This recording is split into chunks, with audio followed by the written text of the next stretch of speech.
হয়। ভিডিওটা বেশি বেশি শেয়ার করবেন, বন্ধুদের সাথে শেয়ার তো করবেনই, পাশাপাশি যে যেভাবে পারবেন ফেসবুকে আপলোড দিয়ে শেয়ার করবেন। আমি কোনো স্ট্রাইক দিব না, এটা কনফার্মেশন থাকলো আপনাদের প্রতি। তো একটু নড়ে চড়ে বসুন, একটা গুড নিউজ আছে। ডক্টর ইউনূসের সাজা স্থগিতের আদেশ বাতিল করেছে হাইকোর্ট। অর্থাৎ শ্রম ও আপিল ট্রাইব্যুনাল বিভাগে যে মামলাটা ডক্টর ইউনূসের চলতেছিল, সেটাতে তার যে সাজা হয়েছিল সেটা কিন্তু জুলাই অভ্যুত্থানের পর স্থগিত করে দেওয়া হয় এবং এক প্রকার ম্যানিপুলেশন করেই ওই সাজা কার্যকর করা হয় নাই ওই সময়। কিন্তু এখন হাইকোর্টে রাষ্ট্রপক্ষের আপিলের ভিত্তিতে এটা কিন্তু পুনরায় বিবেচনা করে সেই সাজা স্থগিতের রায়টাকে বাতিল করেছে হাইকোর্ট। এবং ইতিমধ্যে আমাদের সেনা প্রধান তাকে ডেকেও পাঠিয়েছেন, অর্থাৎ আর্মি চিফ অ্যাডভাইজারকে ডেকে পাঠিয়েছেন, একজন দণ্ডপ্রাপ্ত আসামিকে ডেকে পাঠিয়েছেন যে আপনি কি গদি ছাড়বেন নাকি জোর করে ছাড়াবো।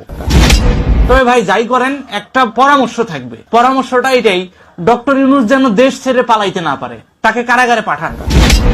কারাগার প্রস্তুত করা আছে, আওয়ামী লীগের নেতাকর্মী ভরপুর আছে কারাগারে, তাকে একটু কারাগারে পাঠান। তারা কারাগারে পাঠানো দরকার। কারাগারে লাঞ্ছিত, বঞ্চিত, হ্যারাসমেন্ট হওয়া ওই আওয়ামী যুবলীগ পন্থী লোকজনগুলো কিন্তু এখন কারাগার ভর্তি। তারা একটু ডক্টর ইউনূসকে আপ্যায়ন করবে, এই আর কি। আর সমন্বয়করা তো থাকবে দৌড়ের উপর। সমন্বয়করা 2 দিন পর বুঝতে পারবে না যে কোন জায়গায় যে লুকাবে, কোন গর্তটা তাদের জন্য সেফ। এন্ড বলতে পারেন ভাই এতটা শিওর হয়ে কিভাবে বলতেছেন, কারণ আপনারা জানেন হাইকোর্ট যখন রায় দেয় সাজা স্থগিতের, তখন বাধ্যতামূলক তাকে কারাগারে যেতেই হবে। যেহেতু সে চিফ অ্যাডভাইজার, সেহেতু তাকে আর্মির তত্ত্বাবধানেই কারাগারে প্রেরণ করা হবে। সে তো তার রাষ্ট্রীয় ডেকোরাম ইউজ করবে, কিন্তু সেই সুযোগটা সে আর পাবে না।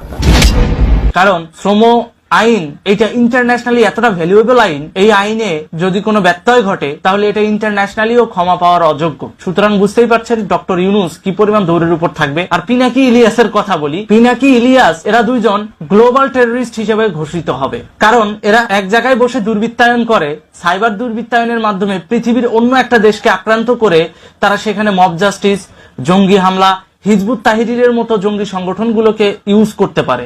তার মানে অবশ্যই হিজবুত তাহরিরের সঙ্গে ইলিয়াস পিনাকির গোপন সম্পৃক্ততা রয়েছে, যেটা আন্তর্জাতিক পরিমণ্ডলে ভয়ঙ্কর রূপে একটা অফেন্স। আর এই অফেন্সকে মোকাবেলা করতে অনেক রাষ্ট্র যৌথভাবে কাজ করবে। এর ভিতর রাশিয়া আছে, ইন্ডিয়া আছে, অর্থাৎ মুক্তিযুদ্ধের মিত্র দেশগুলোই যৌথভাবে কাজ করবে এবং সাথে যুক্ত হবে বর্তমানে আমেরিকান গভর্নমেন্ট। সুতরাং বুঝতেই পারছেন ইলিয়াস পিনাকিও থাকবে দৌড়ের উপর। আমি শুধু একটা পরামর্শ দিব দেশের প্রশাসনকে, সেটা হচ্ছে ভাই কোনোভাবে সমন্বয়ক এবং উপদেষ্টারা যেন দেশ ছেড়ে পালাইতে না পারে। আপনারা এটা এনশিওর করবেন। এই জন্য আজকের ভিডিওটা আমি ছোট বানিয়ে ফেলছি, কারণ যাতে ভিডিওটা খুব সহজেই স্প্রেড হয়। ভিডিওটা বেশি বেশি শেয়ার করবেন, বন্ধুদের সাথে শেয়ার তো করবেনই, পাশাপাশি যে যেভাবে পারবেন ফেসবুকে আপলোড দিয়ে শেয়ার করবেন। আমি কোনো স্ট্রাইক দিব না, এটা কনফার্মেশন থাকলো আপনাদের প্রতি। তবে একটা বিষয়, সেটা হচ্ছে বাংলাদেশে এই ধরনের দুর্বৃত্তায়ন যেন ভবিষ্যতে না হয়।